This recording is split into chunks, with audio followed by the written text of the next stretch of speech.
अगर हिटलर जिंदा होकर इस मॉडर्न टाइम में आ जाए तो लोग उसे हंसकर कॉमेडियन समझेंगे या सच में दुनिया पर एक नया खतरा, जो इंसान जिसके नाम से दुनिया कांप जाती थी। जब वो दोबारा इस नए जमाने में आता है तो शुरुआत में सबको मजाक लगता है, लेकिन असल में वो एक ऐसा तूफान लेकर आया था जो सब कुछ बदल देने वाला था। वेलकम टू पूजा एक्सप्लेनर, और आज मैं एक्सप्लेन करने वाली हूँ लुक हुज बैक। तो बिना वक्त गवाए इस कहानी को शुरुआत करते हैं। फिल्म की शुरुआत में हमें जर्मनी का एक शहर दिखाया जाता है जहाँ हमें सेकेंड वर्ल्ड वॉर दिखाया जाता है और हिटलर को भी दिखाया जाता है। हिटलर अपने साथी के साथ युद्ध और नाजी के बारे में डिस्कस कर रहा था। अगली सुबह हमें हिटलर को दिखाया जाता है। जब उसकी आँख खुलती है तो वो खुद को एक जंगल में पाता है। उसे कुछ समझ नहीं आ रहा था क्योंकि उसके हिसाब से अभी युद्ध शुरू है, लेकिन आसमान में एक भी फाइटर प्लेन नजर नहीं आता और उसे कहीं से भी बॉम्ब की आवाज भी नहीं सुनाई देती। तभी उसे कुछ बच्चे नजर आते हैं, वो खेल रहे होते हैं। हिटलर को लगता है कि वो सपना देख रहा है, लेकिन कुछ ही पल में उसे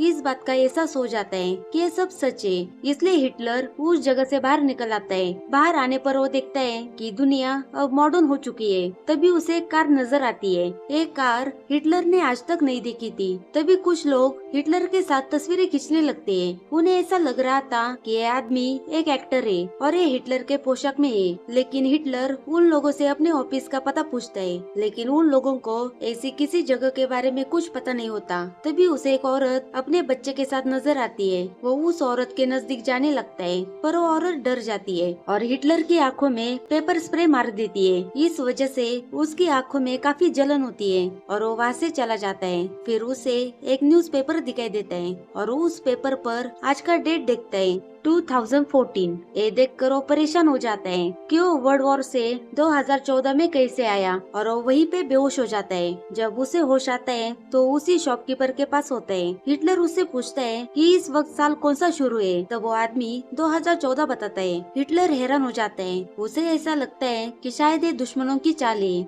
इसलिए वो शॉपकीपर से जर्मन पेपर मांगता है। तब उसे पता चलता है कि वो सच में 2014 में है और इसी वक्त जर्मनी के प्रेसिडेंट जो एक फीमेल है और उसे पॉलिटिक्स के बारे में इतना कुछ पता नहीं। और उसे ये भी पता चलता है कि जर्मनी सेकेंड वर्ल्ड वॉर में हार गई थी। हिटलर को काफी बुरा लगता है, लेकिन वो सोचता है कि शायद ये जिंदगी उसे इसलिए मिली है ताकि वो अपना अधूरा काम पूरा कर सके। उसके बाद हमें एक न्यू कैरेक्टर को दिखाया जाता है। उसका नाम फैबियन होता है। वो एक फिल्म मेकर है और वो अपने बॉस से मिलने के लिए माई टीवी स्टेशन के ऑफिस में जाता है, पर उसका बॉस उसे काम से निकाल देता है। फैबियन बॉस से काफी रिक्वेस्ट करता है कि उसे काम से ना निकाले, पर उसका बॉस उसे ऑफिस से बाहर फेंक देता है। फिर फैबियन घर चला आता है। वो काफी दुखी था और वो अपना आखिरी शूट देख रहा था। ये वही जगह होती है जहाँ हिटलर की आँख खुली थी और फैबियन की वीडियो में हिटलर कैप्चर हो गया था। जब फैबियन ये वीडियो देख रहा था तभी उसकी माँ वहाँ पर आ जाती है और वीडियो में हिटलर जैसा दिखने वाले आदमी को पहचान लेती है। उसी वक्त फैबियन के दिमाग में एक आइडिया आता है कि वो इस आदमी के साथ पूरी जर्मनी घूमेगा और उस ट्रैवल की डॉक्यूमेंट्री बनाएगा। वो इस बात से अनजान था कि ये असली हिटलर है। उसके बाद हमें हिटलर को दिखाया जाता है। वो उसी शॉपकीपर के पास होता है। शॉपकीपर उसे कहता है कि तुम्हारी यूनिफॉर्म काफी खराब हो गई है, तुम्हें इसे ड्राई क्लीन करना चाहिए। इसलिए हिटलर ड्राई क्लीनर के पास चला जाता है और उससे ऐसी यूनिफॉर्म मांगता है, पर ड्राई क्लीनर के पास वैसे कपड़े नहीं होते, इसलिए वो हिटलर को नॉर्मल मॉडर्न कपड़े पहनने के लिए देता है। हिटलर ने आज तक ऐसे कपड़े कभी नहीं पहने थे। फिर हिटलर शॉपकीपर के पास लौट आता है। तभी उसकी मुलाकात फैबियन से होती है। फैबियन उसे कहता है कि मैं तुम्हारे साथ पूरे जर्मनी में घूमना चाहता हूँ और मैं उसकी एक डॉक्यूमेंट्री फिल्म बनाऊंगा। हिटलर फैबियन की बात मान लेता है। फिर फैबियन अपने मोम से कुछ पैसे लेता है और ये दोनों जर्मनी की यात्रा पर निकल जाते हैं। रास्ते में काफी लोगों से बातें करते हैं। तभी इन्हें पता चलता है कि आज भी जर्मनी के लोगों की सोच 1930 जैसी ही है। उनकी मुसीबत की वजह ये है कि बाहर से आने वाले लोगों की वजह से यहाँ के लोगों को काम नहीं मिल रहा। उसे ये भी पता चलता है कि जर्मनी का लोकतंत्र आज भी कमजोर है। उसके बाद ये दोनों जानवरों पर डॉक्यूमेंट्री बना रहे होते हैं, पर एक कुत्ता हिटलर की उंगली को काट लेता है। इस वजह से हिटलर गुस्से में कुत्ते को गोली मार देता है, पर इस हरकत की वजह से फैबियन हिटलर पर गुस्सा होता है। आगे फैबियन के पास के सारे पैसे खत्म हो जाते हैं, इसलिए हिटलर रास्ते पर लोगों की स्केच बनाता है और एक कुछ पैसे कमा लेते हैं और इन्होंने बनाए हुए वीडियो भी सोशल मीडिया पर वायरल हो जाते। अब ये दोनों काफी फेमस हो चुके थे। उसके बाद फैबियन हिटलर के साथ माई टीवी स्टेशन के ऑफिस जाता है और अपने बॉस को सोशल मीडिया के वायरल वीडियोस दिखाता है। इसलिए उसका बॉस हिटलर से मिलता है, पर हिटलर का बर्ताव उसे कुछ खास पसंद नहीं आता।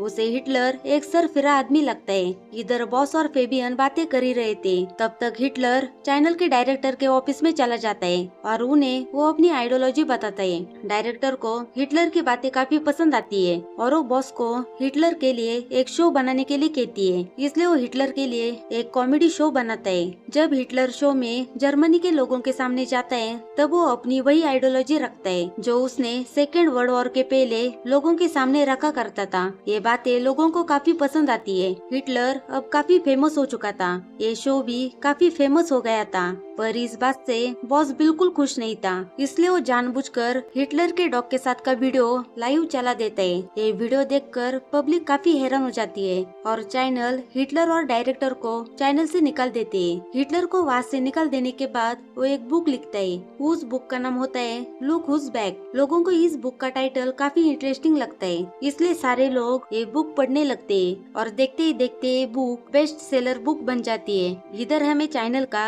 हेडक्वार्टर दिखाया जाता है। वहाँ हमें पता चलता है कि जब से उन्होंने हिटलर को चैनल से निकाला, तब से चैनल की टीआरपी गिरने लगी है। अब कोई भी माई टीवी देख नहीं रहा, इसलिए डिसाइड करते हैं कि ये हिटलर को वापस चैनल में लेकर आएंगे। इसलिए फेबियन का बॉस हिटलर को ढूंढने के लिए निकल पड़ता है। तभी हमें दो आदमी दिखाई देते हैं। वो हिटलर के फैन होते हैं और उन्हें लगता है कि ये आदमी हिटलर का मजाक उड़ा रहा है, इसलिए वो हिटलर को काफी बुरी तरीके से मारते हैं और उसे हॉस्पिटल में पहुंचा देते हैं। लेकिन ये बात सारे जर्मन में काफी तेजी से फैल जाती है। सारे लोग हिटलर से और भी ज्यादा प्यार करने लगे थे। उन्हें हिटलर की बातें पसंद आने लगी थी।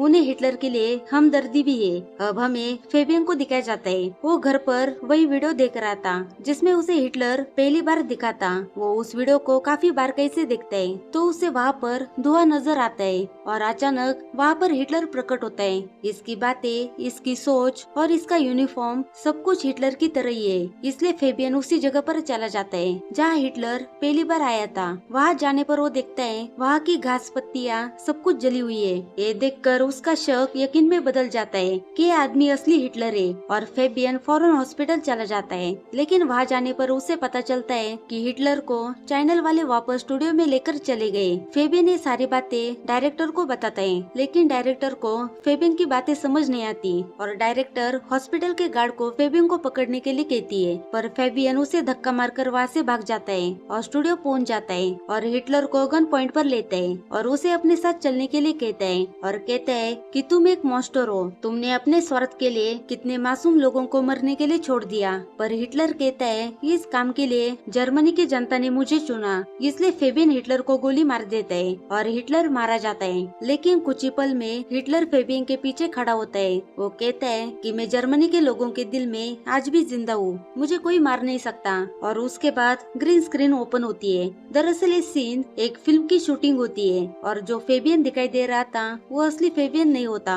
उसने फेबियन की तरह दिखने वाला मास्क पहना होता है। इधर हमें असली फेबियन को दिखाया जाता है। वो एक मेंटल हॉस्पिटल में होता है। दरअसल जब फेबियन हॉस्पिटल में गया था, तब डायरेक्टर और बाकी के लोगों को लगा कि फेबियन अब पूरी तरह से पागल हो गया है। वो बेकी बेकी बातें कर रहा है और फेबियन के इसी इमेजिन पर एक काल्पनिक फिल्म बना रहे होते हैं। इस बात से अनजान कि ये आदमी असली हिटलर है। डायरेक्टर भी हिटलर के साथ होती है। अब हिटलर सारे जर्मनी में काफी मशहूर हो गया था और आगे जाकर वो पॉलिटिक्स में शामिल होता है। जर्मनी के जो नेशनलिस्ट होते हैं वो कहते हैं कि जर्मनी वापस पावर में आने के लिए तैयार है। फिर हमें हिटलर और डायरेक्टर को दिखाया जाता है। वो एक ओपन कार में होते हैं और हिटलर अपनी आवाज में कहता है कि मैं फिर से जर्मनी को पावर में लाऊंगा और यहाँ पर मूवी खत्म होती है। ये फिल्म हमें दिखाती है एक खतरनाक सोच अगर दोबारा लौट आए तो दुनिया कितनी जल्दी उसके जाल में फंस जाती है। और इसीलिए लुक हुज बैक सिर्फ एक फिल्म नहीं बल्कि एक खौफनाक चेतावनी है। ये कहानी बस एक कल्पना नहीं बल्कि एक आईना है